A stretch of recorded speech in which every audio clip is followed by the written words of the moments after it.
よしじゃ、浮き見道魅力じゃ。引き続き、重装騎兵バルケンをプレイしていくのじゃよ。今回はステージ3からじゃ。ステージ3は、敵の小惑星要塞、アークノバの攻略作戦じゃ。まさに前半のクライマックスとも言えるステージじゃ。ステージ全体も今までより長く、おそらく初心者がまず行き詰まることになるじゃろう。ただ、バルケンの魅力が詰まったステージなので、わしは大好きじゃ。まずは、基地に係留中の戦艦からの対空砲火が激しいので、シールド防御の足場を確保するためにも早めに着地したい。打ち返す隙がないくらいに連射してくるの。なんじゃこれは。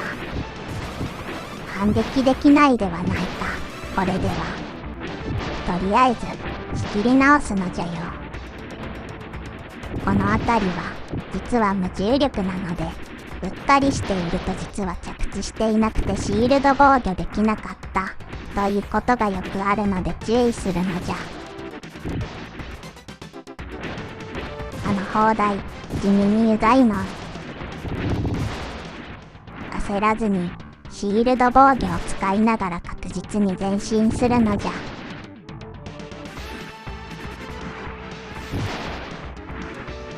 お、これでバルカンは最大のレベル3までパワーアップ完了じゃな。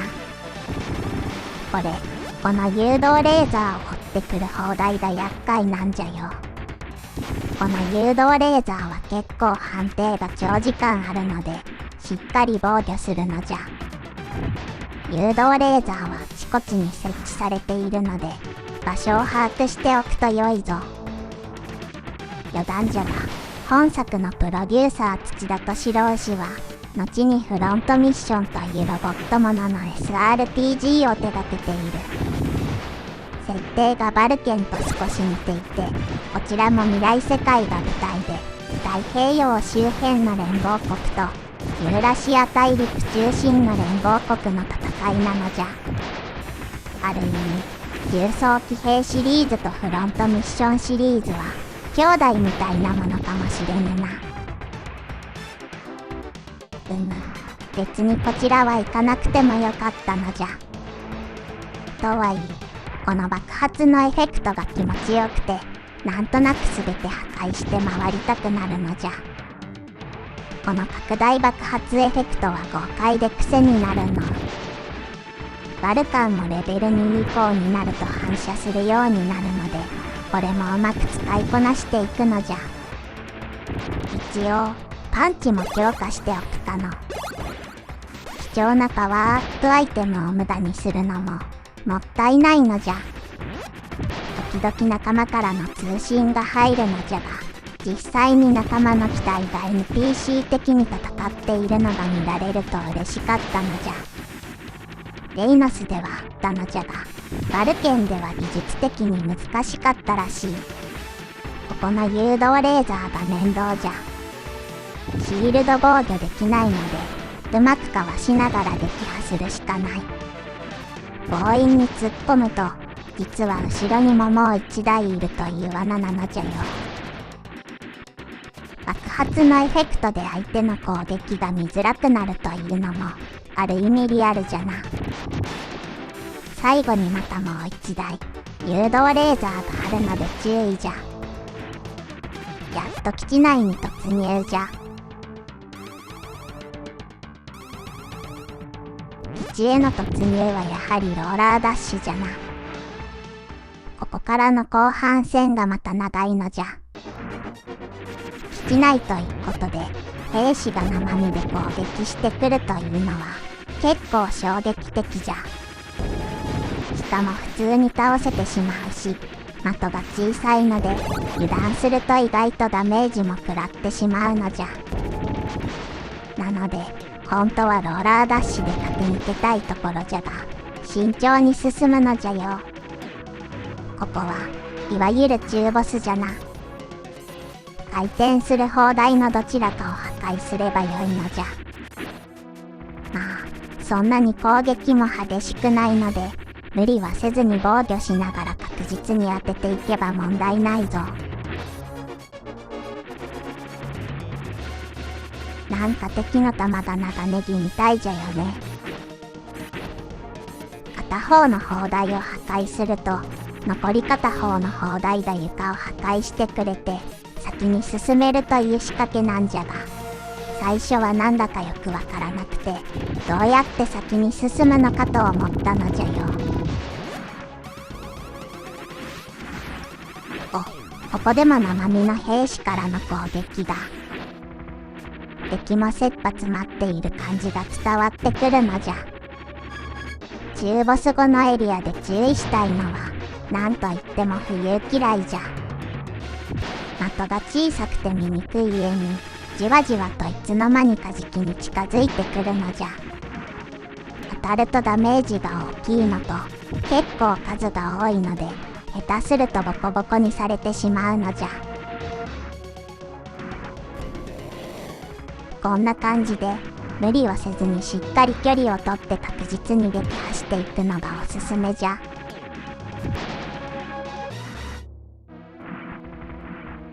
背景に紛れて見づらいというのも危険なんじゃよ。背景といえば地球が綺麗じゃの。この小惑星基地は衛星軌道上にあるらしいからの。ここにもまだいたのじゃ。この基地内は強い敵はいないのじゃが、細かいダメージがいつの間にか積み重なってやられるということが多いのじゃ。回復アイテムゲットじゃ。そしてついに基地中心の司令部に突入じゃ。逃げていく人たちが可愛いの。なんとまさかの隕石落としじゃ。ガンダムとか好きな人にはたまらない展開じゃな。しかし隕石落としとはあの有名なシャア・アズナブル総帥もびっくりの所業じゃ。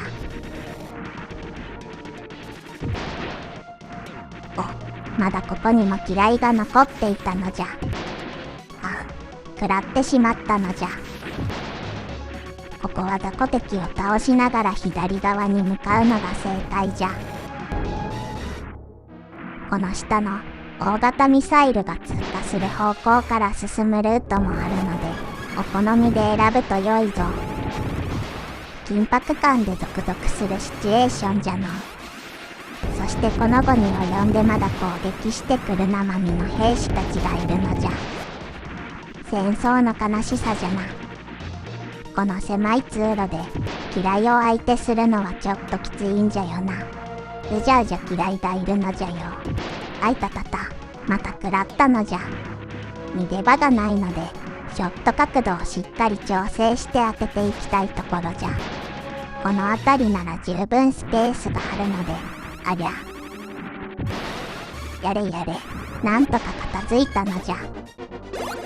ここからはまたわしの大好きなローラーダッシュの出番じゃ。爆破が始まる狭い通路をローラーダッシュで駆け抜ける。これはまさに燃える。ここに回復があるのは親切じゃな。まさにここはローラーダッシュの見せ場じゃな。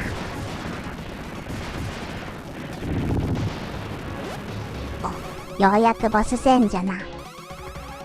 ここの格納庫に先ほど言っていたグランビアという大型機動兵器があるのじゃ。先ほどの司令官らしき人が乗り込む直前じゃ。しかも味方を見捨てて逃げ出すとは許せんのじゃ。大気圏に突入しながらの戦闘。これは前作のレイノスでもあったが、ガンダムとかロボットアニメ好きにはたまらんな。このボス、グランビアは図体はでかいが、あのロケットパンチくらいしか武器はないので、しっかり避けていけば倒すのは難しくないのじゃ。むしろ、このステージは悪の場のエンジン破壊という時間制限ミッションがあるので、グランビア自体は早めに倒してしまいたい。ふふふ、コンスコン大尉みたいなセリフじゃの。さて、あとは時間内にアークノバのエンジンを4つ破壊すればクリアじゃ。残り時間が表示されるわけでもないので、気持ちとしては焦ってしまうのじゃ。一応、1分前になったらクレアタンが教えてくれるぞ。ちなみに、実は、このエンジンをすべて破壊しなくてもステージクリア自体は可能じゃ。その場合、アークノバの地上落下を防げなかったということで、ステージ7クリア後のエンディングがバッドエンドになってしまうのじゃ。ここが一つ目の分岐点じゃな。よし、無事に間に合ったのじゃよ。これでやっとステージ3クリアじゃな。続いてステージ4じゃが、このステージはステージ3の続きという感じで、かなり短い。ガンダム好きな人にとってはおなじみの大気圏突入イベントじゃ。実は、電作レイノスでも大気圏突入イベントがあったので、原作をプレイした人はにやりとできるステージじゃな。ただ、ライバル的な存在であるベルダーク少佐が登場するなど、ストーリー全体としては非常に重要なステージでもあるのじゃ。赤い機体が敵のエースパイロットであるベルダーク少佐じゃな。新兵のような部下を連れての登場じゃ。お、我らのクレアタンが助けに来てくれるのじゃ。さすがクレアタン。ベルダーク少佐はいくら攻撃を当てても絶対に倒せないので、このステージで狙うのは白い雑魚の機体じゃ。そこそこ硬いのじゃが、倒すと必ずパワーアップアイテムを出すので、この機会にパワーアップしておきたい人はできるだけ倒しておきたい。ただ、パワーアップしたい武器にいちいち切り替えないといけないのがちょっと面倒じゃな。あまりダメージを食らいすぎると、この後のボス戦が辛くなるので、無理はしすぎないようにな。一定時間経つと、ベルダーク少佐たちはバリュートシステムを展開して離脱していくが、敵の新兵のリックが取り残されてしまうのじゃ。部下を助けようとするあたり、ベルダーク少佐も悪人というわけではないのじゃ。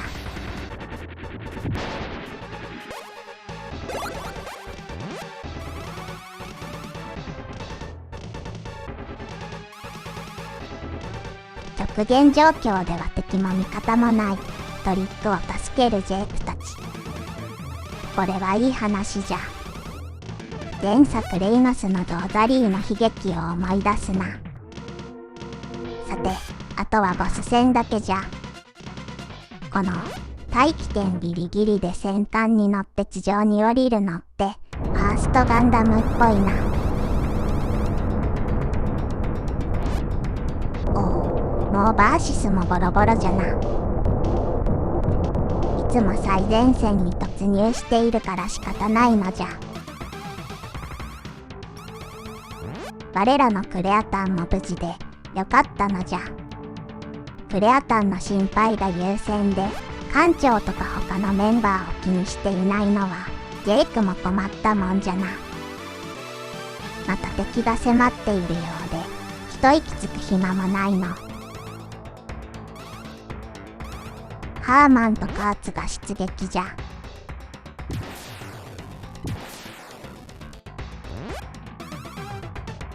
さて、こちらも合流じゃな。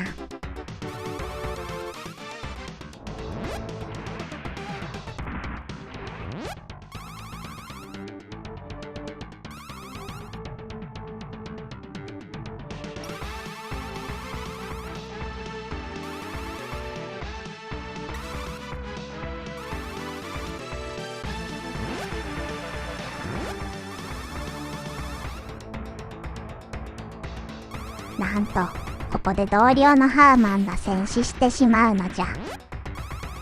直接戦死のシーンが描かれるわけでもなく、通信が切れ、反応がなくなったというだけじゃが、そのあっけなさがむしろ戦場のリアルさを感じさせるな。